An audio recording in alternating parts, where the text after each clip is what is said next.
Shalom, shalom. Une fois de plus, nous sommes dans la joie de vous retrouver autour de ces partages de la parole de Dieu. Et ça fait quand même un bail. Nous avons un peu disparu, mais voilà, nous sommes là. Nous avons été annoncer la parole de Dieu avec des séminaires foncés un peu. Voilà, et nous sommes dans la joie avec une voix un peu cassée, mais voilà. C'était merveilleux de passer de beaux moments avec le Seigneur, voilà, au séminaire. Voilà, on a été ailleurs, autre que là où nous avons toujours l'habitude de prêcher. Et là, c'était vraiment très bien parce que nous avons vu la main de Dieu et le Seigneur nous a accompagnés pendant ces 2 semaines de travail intense pour bénir le peuple de Dieu, réveiller le peuple de Dieu et surtout enseigner la sainte doctrine, parce que vraiment il y a la mauvaise doctrine, il y a l'hérésie, il y a vraiment une apostasie totale dans notre pays et il y a encore des hommes de Dieu qui acceptent, qui sont touchés par ces messages et qui viennent ouvrir leurs assemblées pour écouter la bonne parole. Et nous bénissons le Seigneur pour ce qu'il a fait pendant ces 2 semaines et surtout pour ces pasteurs, un des pasteurs dont j'étais le nom, qui a accepté en fait la parole de Dieu. Et voilà, pendant le séminaire, ce pasteur a pris le micro, il a demandé pardon. Il a demandé pardon parce que des fois ses motivations n'étaient pas pires, n'étaient pas bonnes. Voilà, il sollicitait d'aller dans des assemblées pour prêcher la parole de Dieu. Mais en réalité, l'idée était d'aller prêcher dans des grandes assemblées pour recevoir de l'argent après, c'est-à-dire une bonne enveloppe après les séminaires, après le travail. Donc pendant tout ce temps que nous avons été avec lui, cet homme de Dieu a compris que ce n'était pas une bonne démarche et que Dieu n'approuvait pas cela. Et il n'est pas le seul, il y a beaucoup encore des enfants de Dieu, de pasteurs, de serviteurs de Dieu qui font le travail de Dieu dans le but de recevoir quelque chose derrière. Nous ne prêchons pas la parole de Dieu pour recevoir quelque chose derrière. Nous ne sommes pas dans le service de Dieu pour monnayer avec des billets de banque les dons et la grâce que le Seigneur nous a donnés. Donc nous ne courons pas derrière l'argent. Je sais que les gens sont frappés par cet esprit de maman qui fait de sorte que les gens veulent monnayer les choses de Dieu pour l'argent. Et le témoignage de ces pasteurs est un bon témoignage parce que ça ouvre les yeux à toute personne qui croit servir Dieu pour recevoir quelque chose en échange. On ne sert pas Dieu pour recevoir quelque chose en échange. Nous ne servons pas Dieu pour recevoir le mariage derrière. Nous ne servons pas Dieu pour recevoir le travail derrière. Nous ne servons pas Dieu pour recevoir de l'argent, le matériel derrière. Nous servons Dieu parce que nous l'aimons. Et lui, il nous a aimés sans pour autant que nous puissions lui donner quelque chose en retour. Nous devons mettre ça dans nos esprits, que nous sommes des serviteurs, des martyrs pour lui.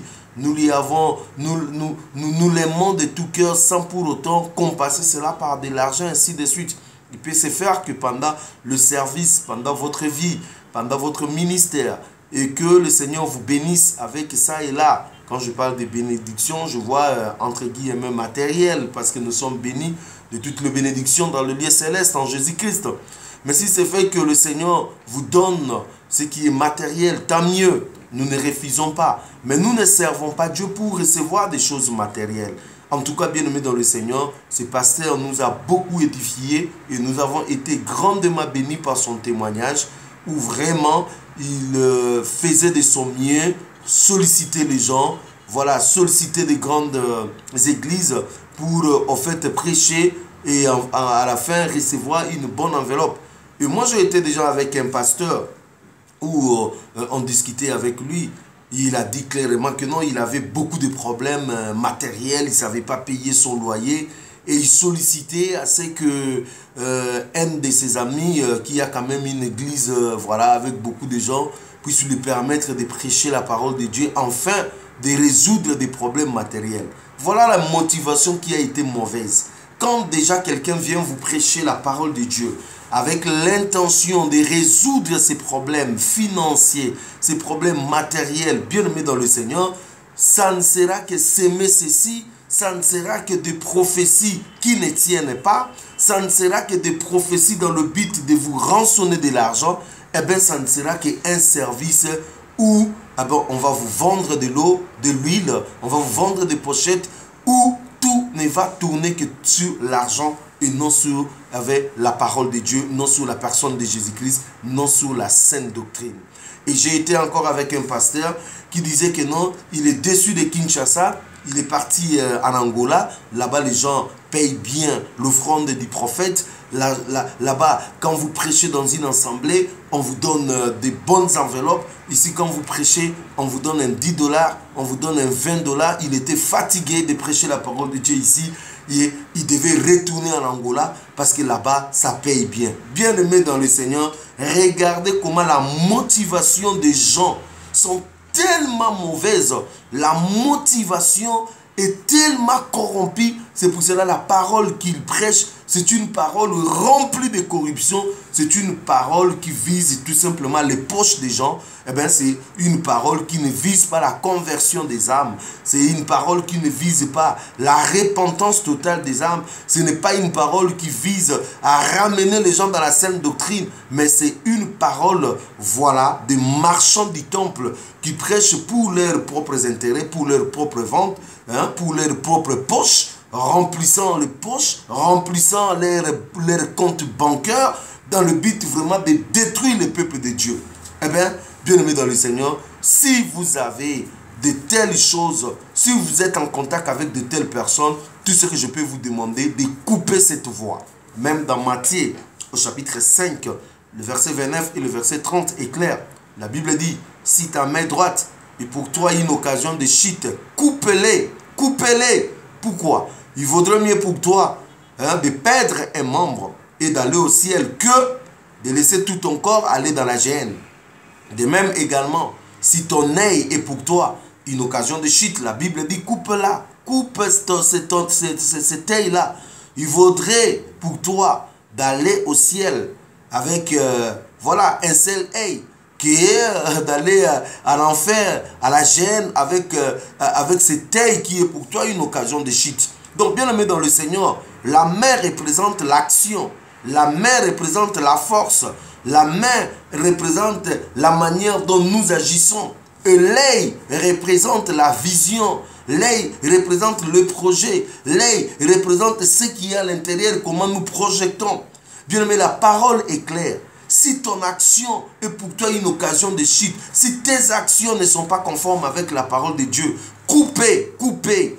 Coupez, bien-aimés dans le Seigneur. Parce que si vous ne coupez pas, vous irez en enfer comme ça. De même également, si vous avez une mauvaise vision des choses de Dieu, une vision tellement babylonienne, une vision qui tient, qui tend, qui se repose sur le matériel, sur maman, sur l'argent, sur les intérêts égoïstes, vos propres intérêts et non les intérêts de Jésus. Bien-aimé dans le Seigneur, il vaut mieux que vous coupez de telles visions. Si votre vision c'est seulement le mariage, coupez cette vision. Si votre vision c'est seulement des voyages, coupez cette vision. Si votre vision c'est monnayer des choses avec Dieu, faire des ristournes avec Dieu, coupez cette vision. Si votre vision c'est seulement Dieu, tu ne vois pas mon âge, il faut que tu agisses, sinon ça sera trop tard pour moi. Coupez, nous ne faisons pas des ristournes avec Dieu. Nous ne monnayons pas notre amour avec Dieu. Nous devons aimer Dieu sans condition, sans pour autant s'attendre à quelque chose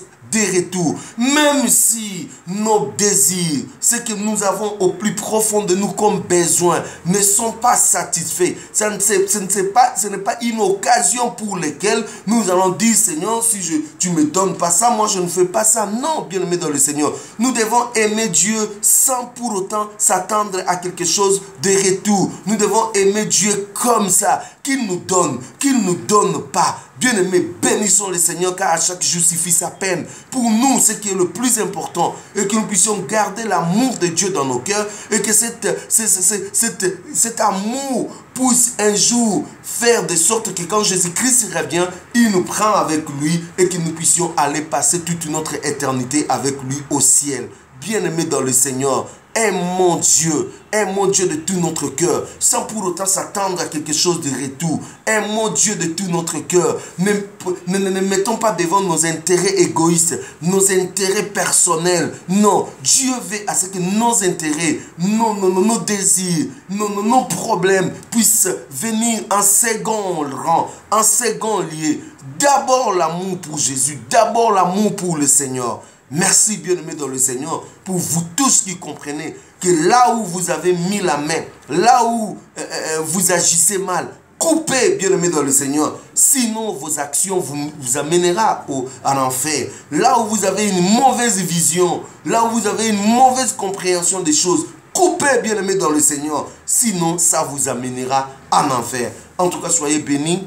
Déjà, à partir de cette semaine, voilà, nous avons droit quand même à un petit repos, hein, voilà, après avoir donné beaucoup, vous sentez même la voix, mais beaucoup de gens ont posé la question, mais le frère il est où? Non, je suis là, je vous aime beaucoup, et merci beaucoup pour l'amour que vous avez pour le Seigneur, pour la saine doctrine. Continuez à soutenir et à défendre la saine doctrine. Ne me défendez pas, ne défendez pas une personne X ou Y, ne défendez pas un pasteur X ou Y, défendez la parole de Dieu. Continuez à soutenir la saine doctrine. Propager la saine doctrine, c'est ce que le Seigneur nous demande. N'oubliez pas que nous sommes des martyrs. Nous devons prêcher la parole de Dieu, même si cela va nous coûter et que nous soyons égorgés. Bien-aimés dans le Seigneur, ne reculons pas, continuons à avancer et le Seigneur nous bénira. Soyez bénis, hein? Bientôt vous aurez d'autres enseignements que nous allons faire sur notre plateau de Voici l'époux. Et très bientôt, hein, vous aurez de nouveaux enseignements et vous serez richement bénis. En tout cas, soutenez-nous dans vos prières, soutenez-nous par vos conseils. Nous avons besoin de vous. Hein, voilà, nous prions pour vous et vous également priez pour nous. Et surtout, aimons Dieu sans pour autant s'attendre à quelque chose en retour. Soyez bénis dans vos maisons. Que le Seigneur vous bénisse. Au nom puissant de Jésus-Christ. Amen.